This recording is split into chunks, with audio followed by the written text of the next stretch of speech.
Nombre, Nazaret, tu mejor hábito, respirar, una cosa que estás aprendiendo, a respirar, algo que te molesta de manera especial, el egoísmo.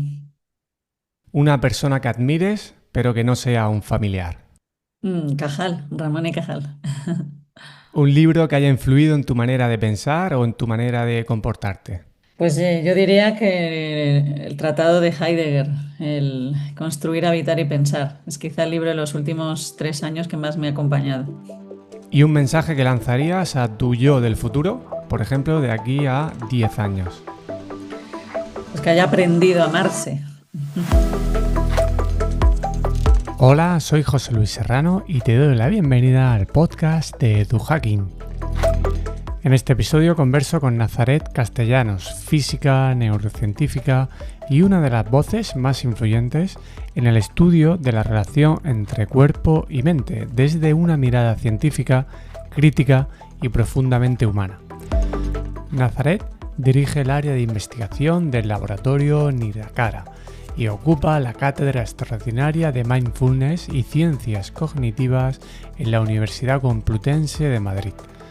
Es autora de libros como Neurociencia del cuerpo, El espejo del cerebro o el más reciente, El puente donde habitan las mariposas, donde integra hallazgos de la neurociencia con sabidurías antiguas para explorar cómo el cuerpo, la postura, la respiración, el corazón o incluso la microbiota influye en nuestros pensamientos, emociones y decisiones.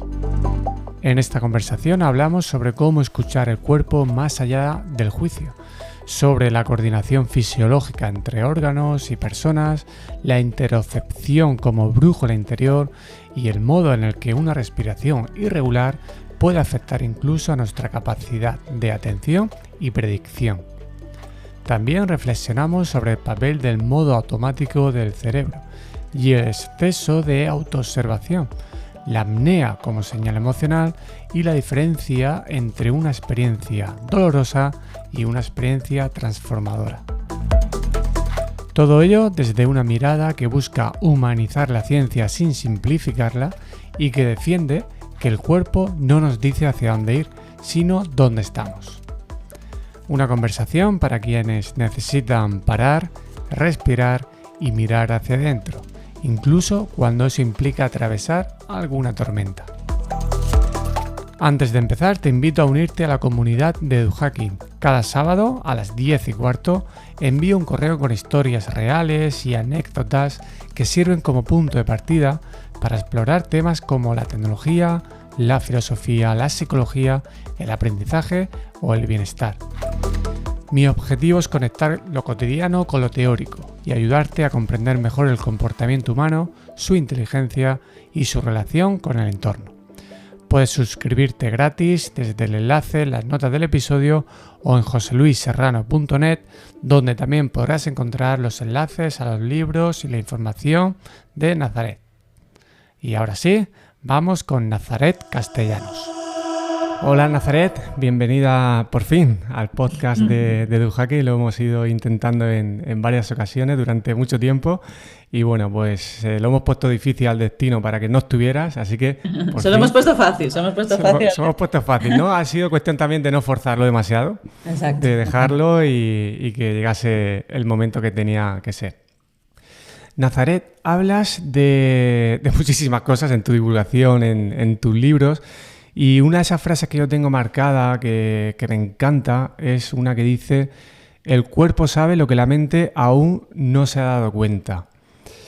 ¿Qué implica en la práctica aprender y saber escuchar al cuerpo? Pues mira, eso es un término que en la neurociencia se empieza a hablar de ello gracias a Antonio Damasio, con el marcador somático. Pero esto fue hace varias décadas, ¿no? Y hoy en día ha tomado mucha más relevancia, se conoce mucho más y nos habla de esa observación, porque no es un análisis, no es una observación de las sensaciones del cuerpo, ¿no? La emoción está muy vinculada al cuerpo, a la sensación. Sin el cuerpo no habría emoción, sería tan solo una idea abstracta. Entonces, poder escuchar, contemplar lo que nos dice nuestro cuerpo, pues según Antonio Damasio nos ayuda a tomar decisiones. Esto es un estudio muy, muy famoso que él hizo donde vio que las personas que tenían una mayor conciencia corporal tomaban mejores decisiones en su vida y en diferentes tareas que se les proponían los experimentos. En mi opinión, ¿no? Y de ahí podríamos interpretar que el cuerpo sabe hacia dónde hay que ir, ¿no? Yo no veo tanto al cuerpo como un predictor, algo que nos va a indicar hacia dónde ir, ¿no? Sino nos indica dónde estamos. Y yo creo que saber dónde estamos es absolutamente imprescindible para saber hacia dónde ir. O sea, lo que se cuece en el presente nos dará las herramientas para lo que venga después, ¿no? Y entonces es eso, es ese escuchar el cuerpo, es interpretarlo después, pero sobre todo contemplarlo. Contemplar, estar en silencio y decir, bueno, yo puedo pensar esto, lo otro, y por supuesto, ¿no? Que ese pensamiento nos ayuda, ¿no? Pero dices, bueno, voy a observar, aunque lo que me diga quizá me choque, ¿no? Voy a observar al cuerpo, ¿no? Entonces es contemplarlo y observar no significa obedecer, ¿eh? Significa observar. Sí, luego muchas veces no nos gusta, ¿no? Lo que nos dice y a lo mejor eso puede influir en que haya muchas personas que le cueste escuchar al cuerpo, porque, a ver, yo que siempre he hecho deporte, para mí ha sido como muy normal casi ver las sensaciones de cómo responde mi cuerpo al ejercicio, cómo me levanto al día siguiente, es como algo que yo tengo muy interiorizado, pero a Mm, mí me da la sensación de que las personas en general tienen más dificultad. Esto, mm. ¿por qué? ¿A qué se debe? Mm. Bueno, pero no solo hay que escuchar el cuerpo, ¿no? Como tú bien sabes y sé que lo haces, ¿no? No solo escuchar el cuerpo en esas reacciones, ¿no? Sino también pues ante una emoción, ante cualquier experiencia. Entonces el cuerpo en ciertas situaciones actúa de una forma muy evidente, ¿no? Parece que habla o grita, pero normalmente lo que hace es que susurra. Por tanto, para poder escucharle hay que estar en silencio. Y yo creo que si no estamos acostumbrados a ello es porque pues, no sé, nuestra cultura, ¿no? En los últimos 300 años se ha centrado más en la observación del pensamiento, ¿no? Pienso, luego existo. Parece que si no, si no pienso, no existo, ¿no? Entonces, ese pensamiento, el apego, la sobreidentificación con lo racional, con lo analítico, con lo lógico, nos ha separado con el cuerpo que no siempre es tan congruente como lo pueda ser la lógica, ¿no? Y luego que muchas veces, claro, el cuerpo al darnos la emoción, pues hay emociones que no nos gustan, ¿no? Entonces se produce esa disociación entre cuerpo y mente, pues muchas veces porque queremos huir de aquello que nos está actuando como espejo, ¿no? Entonces esa relación entre la mente y el cuerpo es algo que tenemos que recuperar. Tú eres especialista en el campo, tu origen, ¿no? De neurociencia, Mm. pero defiendes mucho que hay que humanizar la ciencia y hablas mucho de filosofía, psicología, literatura. ¿Cómo consideras que este tipo de disciplinas deberían volver? Porque yo creo que antes estaban muy unidas y luego lo hemos ido fragmentando. Pero ¿qué aspectos consideras que son fundamentales para que estas disciplinas se vayan relacionando mejor? ¿Y cómo aparece el concepto de biosofía por ahí entre este tipo de cuestiones? Pues bueno, la ciencia hoy en día yo creo que es una de las formas de conocimiento más fuerte, ¿no? A la que más escuchamos y parece que tuviera casi más importancia que las demás, ¿no? Esto pues por una parte hace bueno, pues aprendamos muchísimo, a mí me encanta, pero creo que esa separación que se ha hecho de la ciencia y las humanidades nos hace daño. Y sobre todo lo que yo veo es que ahora es más que nunca casi urgente o necesario, ¿no? A mí me parece que, pues, por ejemplo, para estudiar algo como es la psicología humana, nuestra conducta, mirarlo solo desde una perspectiva que es la científica o la biológica, pues bueno, por definición lo que miras solo desde una perspectiva queda incompleto. Entonces habría que mirarla desde muchas perspectivas, ¿no? Como puede ser la filosofía, el arte, entre otras muchas, ¿no? Y esto sería lo ideal. Pero digo que me parece que es urgente en este momento porque la ciencia, si no, toma un poco una soberanía, casi que sea pues, la poseedora de la verdad. Hoy en día estamos desarrollando, se están desarrollando técnicas que considero muy valiosas, ¿no? Como la inteligencia artificial, pero también nos sitúa en un momento en el que si no vemos o reflexionamos hacia dónde puede apuntar aquello, creo que podemos tener entre las manos algo que nos supere o sea peligroso. Entonces, en este momento sí que me parece que es muy interesante y necesario que las humanidades y las ciencias se unan para tener la visión más amplia posible de hacia dónde vamos, ¿no? Poder diseñarlo. Hay muchas estrategias, tú has hablado muchas de ellas, de cómo podemos aprender a escuchar al cuerpo, ¿no? Yo creo que tu favorita es la respiración. No te voy a pedir ahora que expliques todo el funcionamiento y el impacto que tiene en el cuerpo, porque lo has contado de forma maravillosa en muchos de tus libros y en otras entrevistas, pero sí me llamó la atención, que creo que fue un estudio vuestro, de que analizasteis el papel de la apnea. Ujú. ¿Qué importancia tiene y qué pistas nos puede dar sobre cómo estamos? Mm. Pues mira, es importante primero decir que nosotros estudiamos la apnea natural, no hacer apneas, no que yo retenga voluntariamente la respiración. Nosotros hemos estudiado, pues cuando estamos respirando de forma normal, espontánea, pues eso, tío, siéntate aquí un momento que te voy a registrar el cerebro.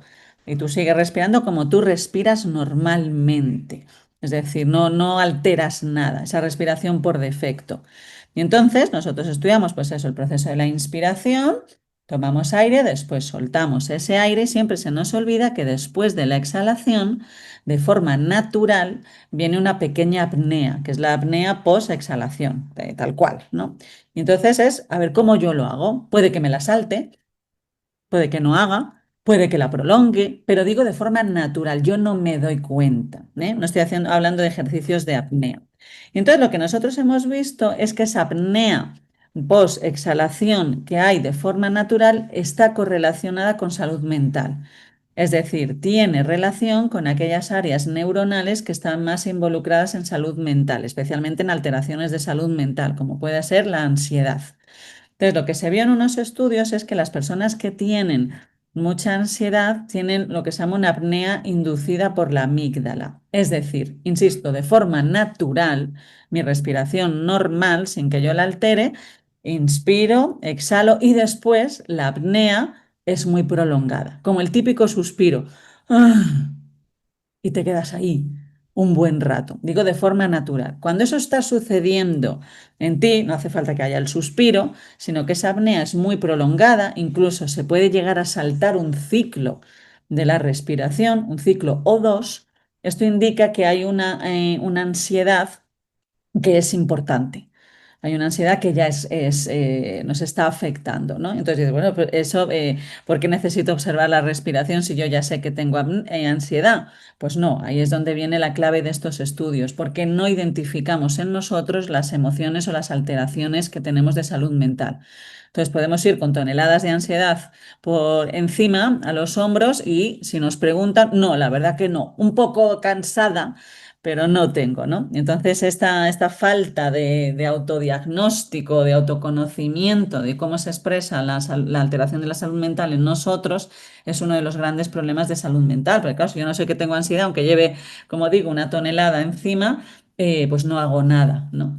Entonces, el observar la propia respiración, pues es un biomarcador, que así se llama, de lo que está sucediendo. Entonces, nosotros vimos eso en una población que no tiene niveles clínicos de ansiedad, es decir, una poca ansiedad ya se ve reflejada en la respiración. Por eso, observar nuestra respiración y conocerla es también un indicador de cómo estamos nosotros y así actuar sobre ella. Ah, pues mira, estoy haciendo apneas muy largas, pues antes voy a trabajar un poquito sobre esa apnea. Voy a hacer tales técnicas de respiración. Voy a contemplar la respiración para poder llevarla hacia otro lugar y que eso haga que yo pueda gestionar mejor pues ese estado de ansiedad que me ocupa en este momento o en esta época, ¿no? Porque puede ser puntual o puede ser más a largo plazo. Mm. Otro tipo de señales y órganos, ¿no?, que nos pueden dar pistas de cómo estamos es, por ejemplo, el corazón, ¿no? Ujú. ¿Qué nos puedes decir? Hay una medición que yo estoy utilizando hoy en los últimos meses y me está dando pistas muy interesantes porque es como yo tengo una percepción y luego veo ese indicador y veo como mucha correlación, ¿no?, del valor del HRV, la variabilidad de la frecuencia Correcto. cardíaca. De esto he leído cosas, bueno, gente que sí, que da mucha información, gente que no, gente que obviamente hay que contrastarlo con otras cosas más subjetivas. A día de hoy, ¿qué nos podrías contar sobre la validez de este tipo de marcadores, por ejemplo, para poder evaluar tu estado actual de el organismo en su conjunto, ¿no? Es como, yo creo que es casi como un sueño, ¿no? El poder saber de forma muy rápida cómo estamos, ¿no? Con una sola métrica, sabiendo el riesgo que esto Bueno, tiene. eso es un sueño y una pesadilla, ¿eh? Porque yo creo que tampoco podemos externalizar el conocimiento de nuestro propio cuerpo a un dispositivo, ¿no? Creo que nos tiene que ayudar, creo que es un bastón fabuloso, porque muchas veces la sensación, ¿no? Que la interpretación que pueda yo sacar es una estimación que a lo mejor no se corresponde con lo que luego es. Entonces, utilizar la tecnología para conocer mi cuerpo a mí me parece muy valiosa, siempre y cuando no traslade, ¿no? O no eclipse pues, la propia conciencia corporal. Y dentro de ellas, pues como tú dices, la variabilidad de la frecuencia cardíaca es una de las medidas que se conoce desde hace más tiempo dentro de todo lo que es pues, las señales de nuestro cuerpo. Entonces, lo que nos indica es que es un poco como de flexible es mi corazón en el latido. Si mi corazón fuese muy, muy rítmico como un reloj, la variabilidad de su frecuencia es muy, muy baja. No, pues no hay variabilidad, siempre es igual, tiene un periodo muy fijo. Entonces, lo que nos dicen los estudios es que en las prácticas que son más saludables, por ejemplo, hacer deporte, hacer meditación, aumentan la variabilidad de la frecuencia cardíaca. Entonces, tú me dices, ¿y por qué es bueno aumentar la variabilidad de la frecuencia cardíaca? Porque se ha visto que esto correlaciona con medidas de bienestar, medidas cognitivas, de atención, de memoria y de percepción menos subjetiva. Cuanto más rítmico es mi corazón, mayor es la sensación de subjetividad que yo tengo. Es decir, esa frase que yo repito también un millón de veces, ¿no? Que no vemos las cosas como son, sino como somos. ¿No? Pues intentar reducir un poquito el cómo somos, ¿no? Porque hay veces que, por ejemplo, cuando estamos invadidos por cierta emoción, intentar equilibrar un poco mi visión, ¿no? Pues hace que tomemos decisiones que sean más justas y al fin y al cabo quizá también más apropiadas, ¿no? Entonces se trata, por ejemplo, si yo de repente me enfadase o estuviese fatal con una persona, mi variabilidad de la frecuencia cardíaca se reduce y en ese momento mi percepción sobre lo que está pasando está muy sesgada por esa emoción que a mí me ocupa, ¿no? Quizá no es siempre lo mejor. Entonces, aumentar la variabilidad de la frecuencia cardíaca, pues siempre se ha visto como más saludable desde el punto de vista cognitivo y emocional. Sería una buena pista, ¿no? No la única, Es pero una una buena buena pista, pista. pero es verdad que la variabilidad de la frecuencia cardíaca no la puedo estimar yo a ojo. Eso sí que necesito un dispositivo. La frecuencia cardíaca sí, todos sabemos hacerlo. Cuento, a ver en un minuto cuántos pulsos. Eso es la frecuencia, pero la variabilidad es mucho más, es la desviación estándar y por tanto es mucho más compleja de detectarlo a ojo. Sí, yo lo uso con una aplicación, con una banda Sí, de exacto. pecho, entonces el cálculo se Sí. hace. El exceso de observación del cuerpo, porque muchas veces pensamos en que la gente no se escucha y yo a veces veo a esa gente incluso como más tranquila, ¿no? Y yo, que soy más de reflexionar, de escuchar el cuerpo, a veces digo, ostras, ¿hasta qué punto me está compensando esto, ¿no? Yo siempre confío en eso, pero ¿qué riesgos o qué problemas puede tener este trabajo de observación, de mirarse hacia adentro y qué coste energético también tiene para el cerebro? Mm. Pues mira, hay algunos estudios que muestran que cuando creo que comprendemos mal qué es la contemplación, se produce una sobreidentificación con el yo, es decir, en vez de venirnos bien, nos hace más daño. ¿En qué se traduce eso? Pues cuando se dice observa cómo te sientes, obsérvate, pues nos pasamos el día analizándonos y todo es una autorreferencia constante de cómo me he sentido, cómo estoy, cómo... Y entonces se crea lo que se llama la dependencia del yo. No puedo dejar de mirarme. Entonces eso es y de analizarme. Y de esto lo he hecho bien, esto lo he hecho mal, esto que me han hecho me duele, esto no me duele. Entonces ahí hemos metido muchísimo juicio. Entonces ahí es donde se ha visto que nos hace daño. Entonces yo creo que para mí es una comprensión que a lo mejor pues eso, nos hemos confundido un poquito o ha habido frases que nos han dado, nos han llevado a pensar que eso era así, ¿no? La observación de uno mismo siempre tiene que ir acompañada, ¿no? Según nos dicen los textos, de una observación que sea un poco ecuánime. ¿no? Que sea esa observación, sin ese juicio, porque si no, pues ya tengo que se crea esa dependencia. Y luego, pues como tú dices, es verdad, ¿no? Que tendemos a pensar que la observación del cuerpo, la conciencia del cuerpo, es un poco lo que nos arraiga a esa conciencia, ¿no? Pero no todos aquellos que se dedican al cuerpo están tan vinculados a su conciencia, ¿no? Es así como que esté la mente separada del cuerpo es peligroso, que el cuerpo esté separado de la mente también. Hay muchas personas que tienen cuerpo que han desarrollado una conciencia corporal que es excesiva y se han alejado también de la otra parte. Entonces, yo creo que hay que buscar un poco ese equilibrio, ¿no? Entre ambos, es el equilibrio, no es que el cuerpo tenga absolutamente, sea ahí todo, ¿no? Mm, Es el puente es un lugar, decía Heidegger. correcto, correcto. Hay una cuestión que me ha recordado ahora al hablar de cuando estamos como mirándonos demasiado dentro, que nos podemos desconectar de los demás, y he recordado una de las cosas de las que hablas tú en tus libros, y es esa posibilidad de conectarnos a otras personas, especialmente cuando están de manera presencial, aunque como dices, incluso tú y yo ahora Sí, podríamos conseguir cierta sí, sí que la hay, conexión, sí que la aunque hay, sí. parece que puede ser más difícil, pero yo también siento que sí que la hay. ¿Qué es esa coordinación fisiológica? ¿Cómo se produce esa conexión entre órganos? Según cuenta, pues todavía esto es un campo un poco que bueno, que tampoco a lo mejor no hay ciertas o no hay o No, sí, es un campo que confianza tiene o... ya tiene bastante evidencia. Lo que pasa es que, bueno, es reciente para el mundo científico, pero no, ya se conoce bien, se han publicado estudios muy fuertes, pero sí es verdad que queda mucho por hacer, igual que la respiración, pues ya está más que asentada, pero solo se ha abierto la puerta, ¿no? Queda todo por descubrir. Entonces sí que se ha visto que la sincronización entre cerebros ya se conoce desde hace pues más de 15 años. La sincronización entre corazones también, y la que se empieza a estudiar más, que de momento es la que está un poco más débil en cuanto a aval científico, es la sincronización entre los sistemas hormonales. Pero lo que nos dicen los estudios es que cuando estamos en comunicación con una persona, el cerebro está intentando replicar lo que hace el otro cerebro. Y cuando estamos en contacto con otra persona, nuestro corazón cambia la dinámica cardíaca en función del corazón del otro.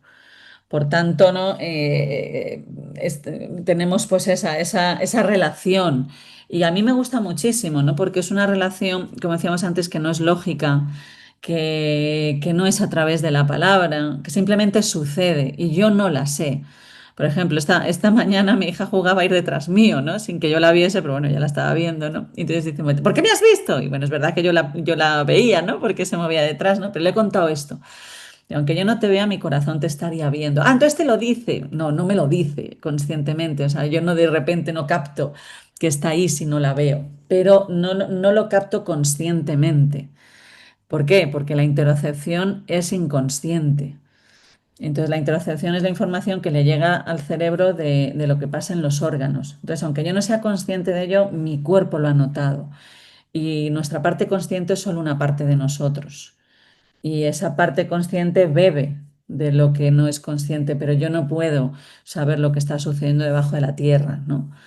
Pero que nuestros cuerpos estén interaccionando ya es en sí algo que me parece espectacular, ¿no? Y me gusta mucho eso, que sucede independientemente de nuestra voluntad. Me parece casi como mágico, ¿no?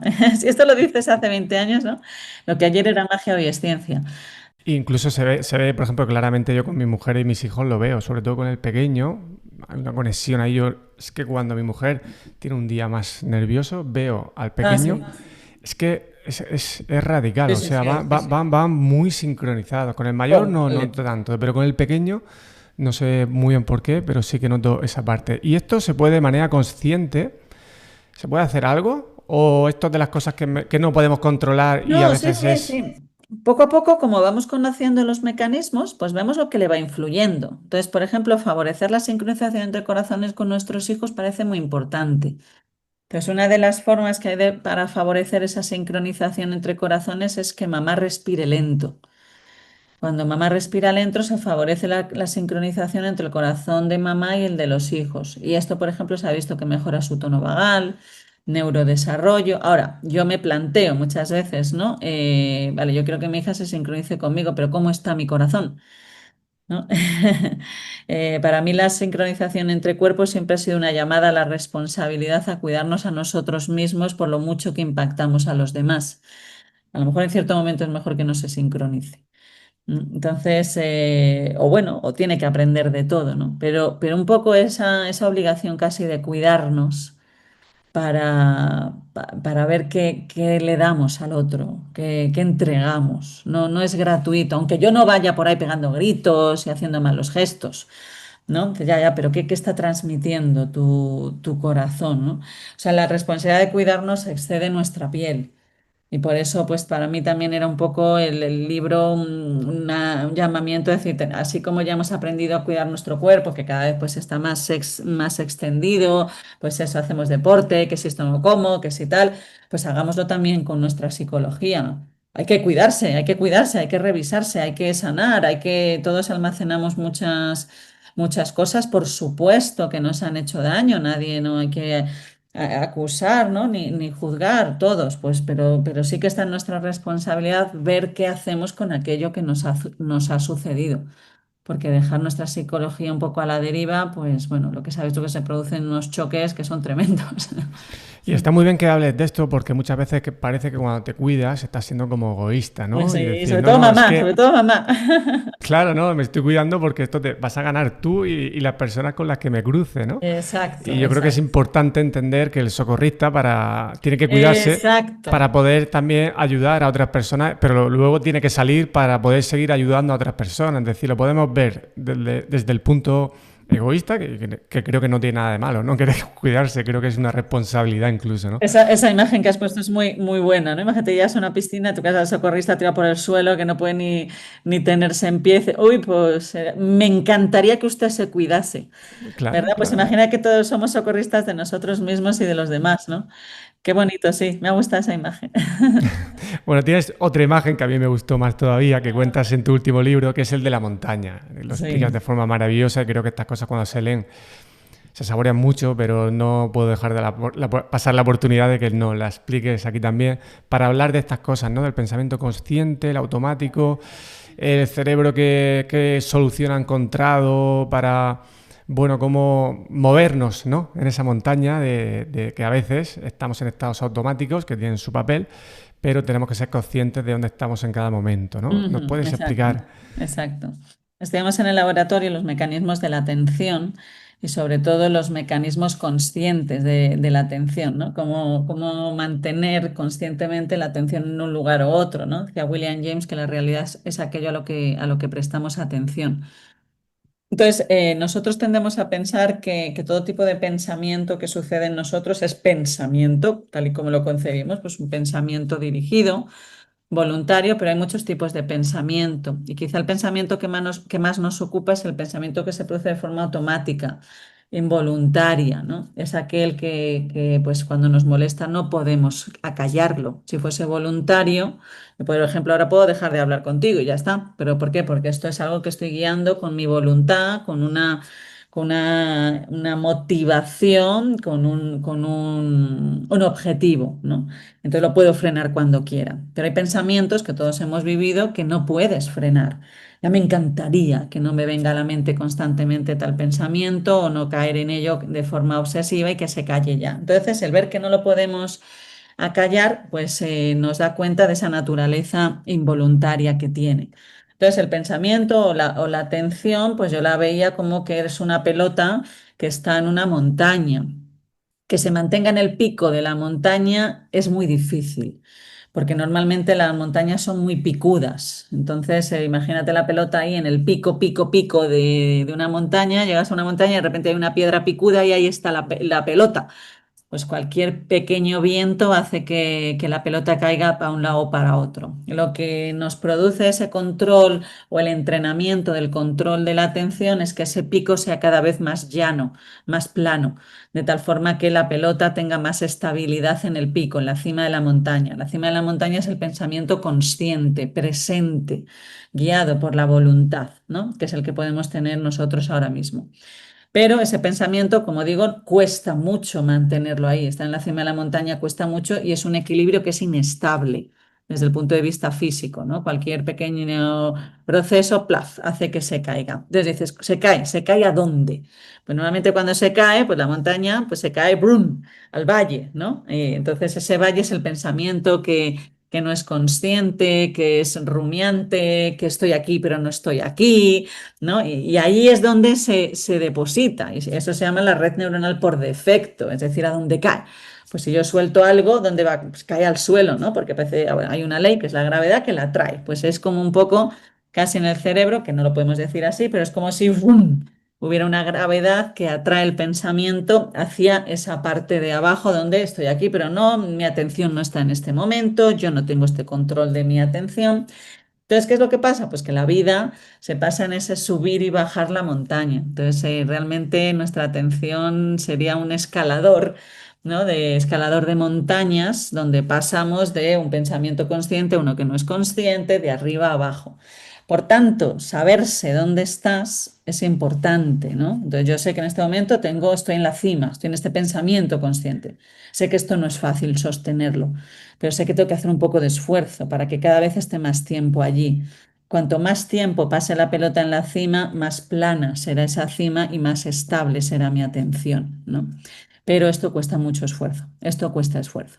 Entonces, saber eso y saber hasta qué grado yo estoy dispuesta a hacer ese esfuerzo y saber que se me convoca a practicar esa fuerza de la voluntad para que la pelota esté más tiempo allí. ¿Por qué? Porque cuando la pelota pasa mucho tiempo abajo, que según estudios puede pasar el 47% del tiempo que estamos despiertos allí, cuanto más tiempo pase la pelota abajo, esto, según dicen diferentes estudios, está correlacionado con alteraciones de salud mental, ¿no? Nos dice un estudio de Harvard, ¿no? Una mente divagante es una mente infeliz. Cuando la pelota está por abajo, está divagando, está ahí en el valle, que voy para aquí, para allá, bla, bla, está en todos sitios menos en ninguno. Que es importante porque, por ejemplo, hay unas fases de la creatividad que se dicen que se dice Mm, eso, ¿no? Que hay que dejar estos momentos que absolutamente, ahí pasan cosas también mágicas, ¿no? Que nadie absolutamente, se obsesione ahora por querer estar como siempre atento, por supuesto. consciente y tal, ¿no? Pero ser consciente de, Eso, de esos, eso te lo agradezco. de esos movimientos, ¿no? Tener como un helicóptero en la montaña para de vez en cuando tomar distancia, ¿no? Y vernos, y decir, vale, estoy abajo, tranquilo, Fantástico. aguanta el momento, que no pasa nada, estás No, no, y como dices tú, tiene funciones, es necesario, tiene funciones estar ahí abajo. Por eso digo que es un escalar de arriba a abajo. Sí, ese apunte es muy, muy bueno. no querés solamente disfrutar de la cima, de la vista desde arriba. Ahí te pierdes mucho también. Sí, hay otra de las cuestiones del cerebro que está relacionada con la predicción, ¿no? Y tú también Sí, hablas de cómo la respiración irregular y demás puede afectar a estos procesos de predicción, ¿no? Y que al cerebro pues, se le da muy mal la incertidumbre y con esto lo pasamos mal. ¿Nos puedes explicar esto sí. con más claridad de lo que lo he hecho yo? Tú lo has hecho muy bien. Mira, el otro día con un compañero estábamos hablando de algo, ¿no? Que es la microfenomenología, movimiento filosófico, me parece muy interesante. El cerebro, una de sus, parece, ¿no? Según indican las teorías actuales, una de las funciones principales del cerebro sería predecir lo que va a pasar. Pero ¿qué pasa? Que hay veces que lo que predice ya es, pues, a lo mejor de un carácter muy negativo, pues porque estamos en algún problema. Es decir, que esa predicción no siempre es del todo certera, o sea, no estima bien lo que va a pasar, no es un adivino, ¿no? Sino que predice según tu estado. Entonces, esa capacidad que tiene nuestro cerebro para predecir es una de las grandes propiedades que tiene y es una de las últimas funciones que se supone que evolutivamente se ha desarrollado.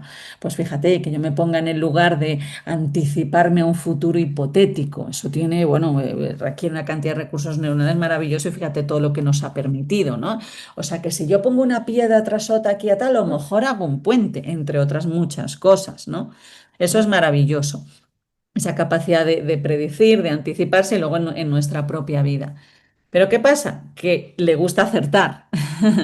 Entonces, cuando tiene pocas herramientas para predecir, pues por ejemplo, estamos ante una situación de pues que hay un conflicto, ¿no? Que hay una crisis, no sé qué va a pasar. O sea, realmente nunca lo sabemos, pero es que hay veces que es verdad que dices, puede pasar una cosa u otra y pueden ser muy diferentes. Entonces, esa incertidumbre es un gran estresante. Nos cuesta muchísimo vivir con una incertidumbre, con una decisión pendiente. ¿Por qué? Porque le fallan esos propios sistemas.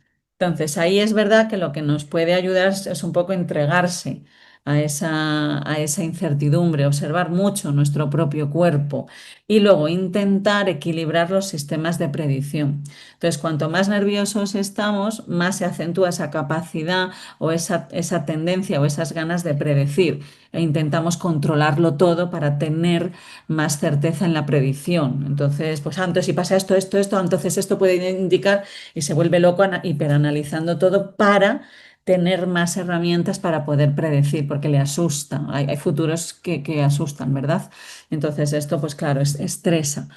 Entonces, una de las formas, ¿no?, que nosotros habíamos estudiado era como cuando hay incertidumbre, pues entre otras, el cuerpo responde también a esa incertidumbre. Cuando estamos en una situación que es un poco más compleja, nuestra respiración se vuelve menos regular. ¿Vale? Entonces, esa irregularidad en la respiración estresa más al cerebro. ¿Por qué? Porque no sabe cuándo va a llegar la siguiente respiración.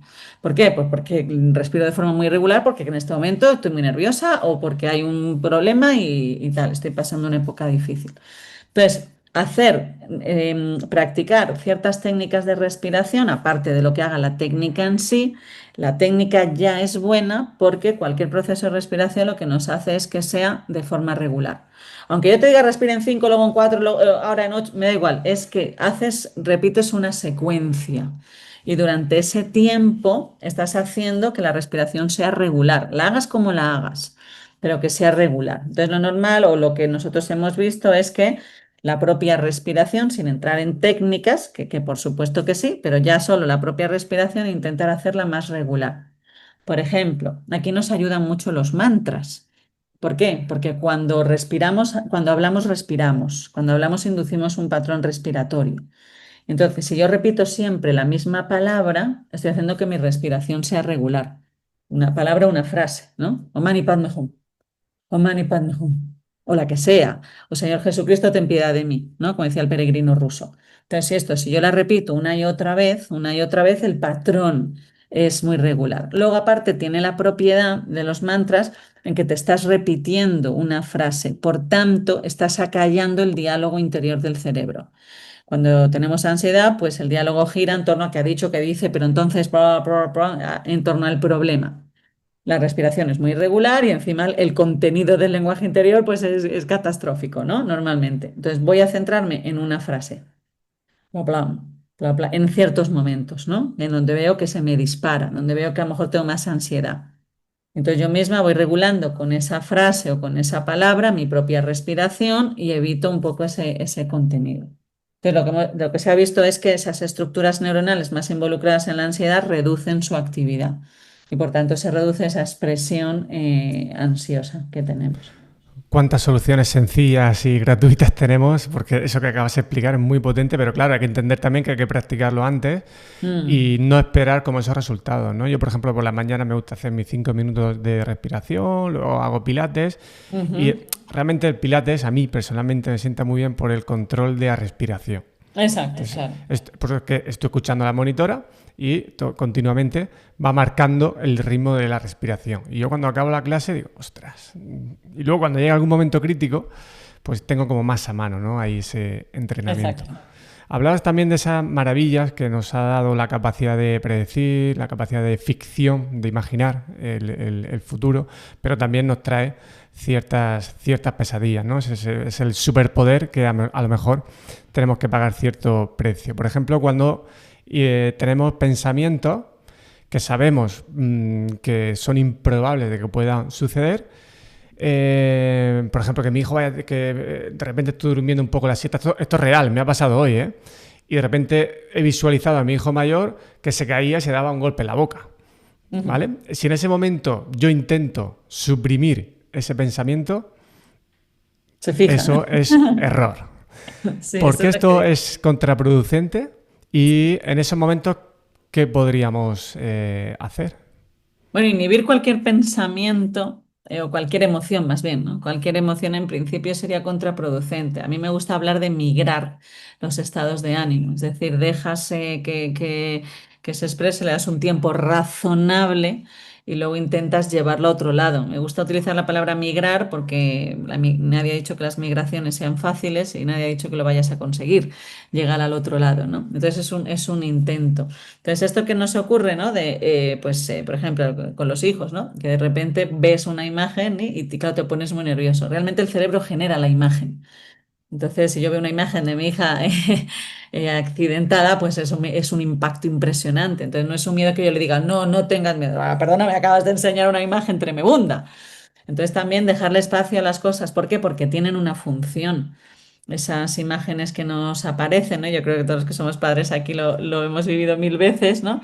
Pues están ahí para proteger, para que te anticipes a posibles daños y gracias a ello, pues, oye, yo creo que ha sobrevivido la humanidad, ¿no? Si no hubiéramos tenido esas imágenes y nos despreocupamos, pues tú ya sabes, los niños, lo que podría pasar, ¿no? Ahora bien, esa imagen, pues eso, cuando estamos en un conflicto, ¿no? ¿Y si hace esto? ¿Y si dice lo otro? Pues es verdad que nos ayudan a prepararnos, pero también es verdad que si son excesivas nos hacen daño. Entonces, yo creo, como dice Rumi, ¿no? Recibe cualquier emoción en la puerta porque viene del más allá a mandarte un mensaje. Todas las emociones tienen una función. Ahora, para mí es el equilibrio, ¿no? ¿Hasta qué momento tú ves que eso ya está siendo excesivo? Y claro que hay veces que nos hacen mucho daño, ¿no? Porque se nos desequilibra esa parte. Y como tú dices, no siempre conseguimos frenarlas, ¿no? Y hay veces que pasamos épocas donde la emoción nos ha superado completamente, ¿no? Y no sabes cómo volver a coger las riendas. Entonces ahí a mí sí que me parece que tenemos que reconocer cuando estamos en ese estado y a lo mejor pedir ayuda o buscar información de cómo poder salir, porque no todo lo que nos sucede a lo mejor en ese momento tenemos herramientas y fuerza suficiente para llevarlo nosotros solos. Eso es algo que también afecta mucho a las alteraciones de la salud mental que observamos tanto hoy en día. Dejamos que se curen con el tiempo. Y a mí esa frase, por ejemplo, me parece que ha hecho mucho daño. El tiempo pondrá todo en su sitio. No, no sé cuál es su sitio y no sabrás cuál habría podido ser el otro. Pero hay emociones y situaciones que a lo mejor nos sobrepasan. No estamos entrenados para tener tantos recursos para las situaciones tan difíciles que muchas veces tenemos que llevar, porque nuestra formación y nuestra educación se ha centrado más en formarnos como profesionales. Pero yo me he encontrado, ¿no? Con que yo he estudiado muchísimo toda mi vida, porque los que nos dedicamos a la investigación, ya lo sabes tú, no hemos hecho otra cosa, ¿no? Que acumular títulos de másters y cosas. Y yo me he encontrado con situaciones de que yo no sé qué hacer. Yo no sé qué hacer. Entonces, igual, sí, yo he estudiado mucho, pero sin embargo, no, yo no estaba dotada siempre de los recursos. O muchas veces tienes los recursos, pero a lo mejor no tienes en ese momento la entereza para ponerlos en práctica, ¿no? Porque algo ha sucedido que ha minado tu seguridad, tu autoestima, por muchísimas, muchísimas situaciones que te puedes encontrar con que en este momento yo no puedo levantarme sola. Y me parece tan sano, me parece tan humano y me parece tan inteligente pedir ayuda que yo creo que si todos normalizásemos un poco más el pedir ayuda y pedir ayuda a personas que saben, porque nos apoyamos muchas veces en los amigos, los familiares, que es maravilloso, por supuesto, ¿no? Pero no siempre el otro sabe lo que hay que hacer, ¿no? Y no siempre, a lo mejor el primer terapeuta que te encuentras es el que más te ayude. También es un proceso de búsqueda de qué sistema me viene mejor a mí. No significa que hay uno mejor que otro, sino con cuál conecto en este momento más, ¿no? Pero es una búsqueda también la salud mental se basa también en saber buscar ayuda. Y yo creo que eso pues cada vez está más normalizado y ahí, en mi opinión, creo que estamos dando pasos positivos.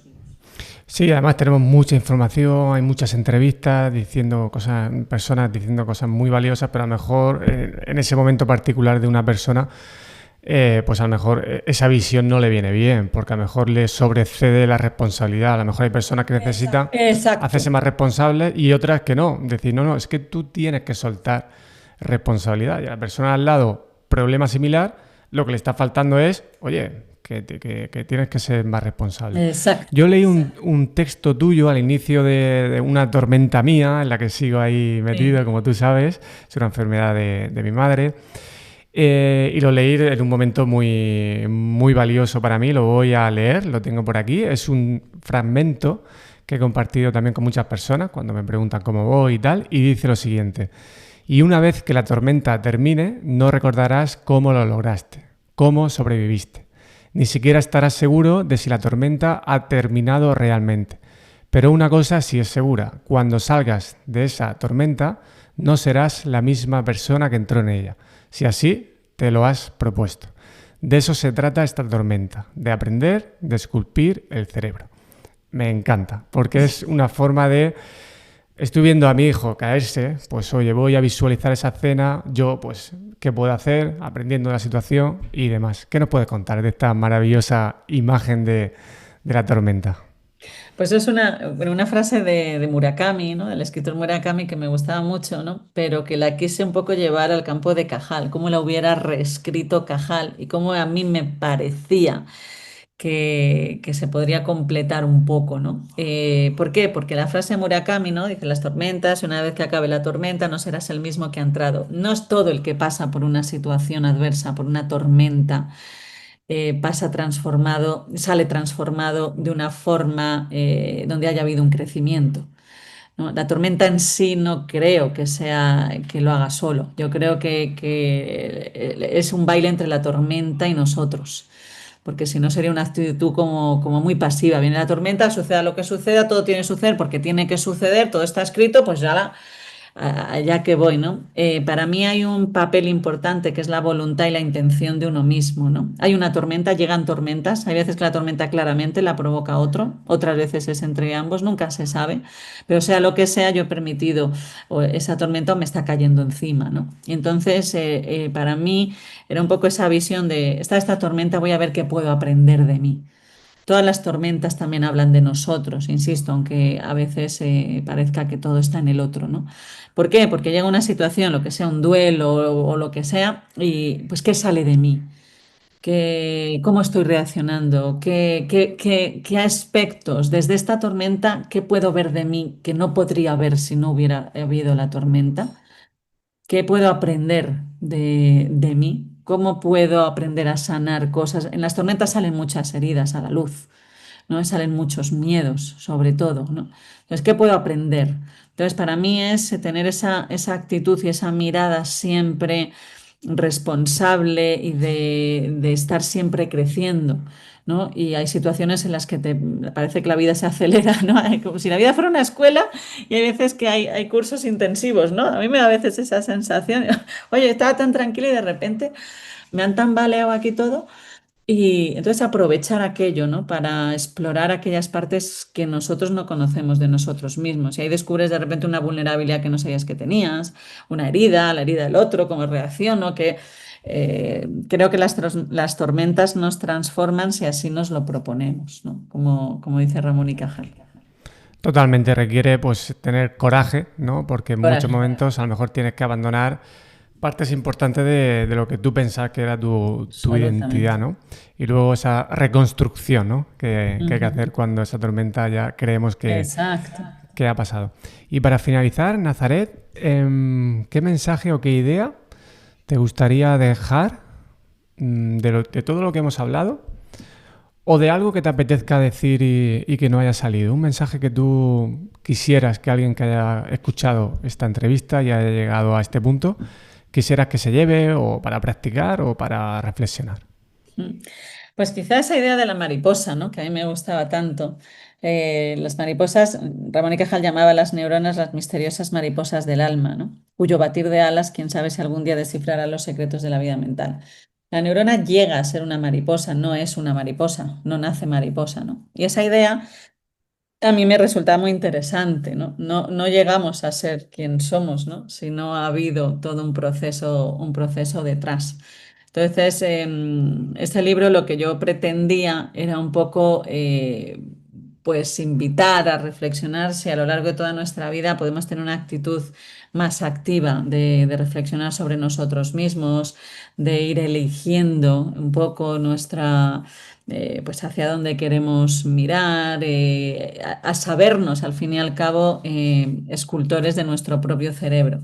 No dejar que sean los acontecimientos de la vida, las tormentas y las primaveras las que esculpan nuestro cerebro, sino qué hago yo en esas tormentas y en esas primaveras, ¿no? Para mí, si tuviera que decir un ingrediente fundamental de una de las herramientas fundamentales del escultor, quizás sea eso, ¿no? La humildad, ¿no? Y sobre todo la intención. La intención es un poco dirigir hacia dónde, ¿no?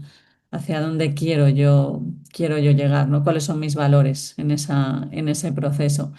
Y yo creo que eso es algo que tendríamos que reflexionar un poco más por nosotros mismos y por todas las personas que nos rodean, porque quedamos o no impactamos mucho sobre los demás. Pues es muy bonito que alguien como tú que conoce, que va conociendo y explorando cuerpo, pues no lo vea todo como con una visión determinista, sino que también vea ese espacio de mentalidad de crecimiento y que con intención sí que podemos hacer algunas cosas y otras veces pues simplemente queda aceptar, aguantar el chaparrón, refugiarse y volver a salir. Nazaret, muchísimas gracias por tus libros, por esta entrevista, que además estamos en un 28 de julio a las 5 de la tarde. Tiene mucho mérito que hayas querido estar en esta fecha, en este momento. Te lo agradezco mucho el acompañamiento que tú, sin saberlo, me has estado haciendo estos meses y Un honor. con lo que queda por delante. Muchas gracias. Gracias, muchísimas gracias a ti, José Luis.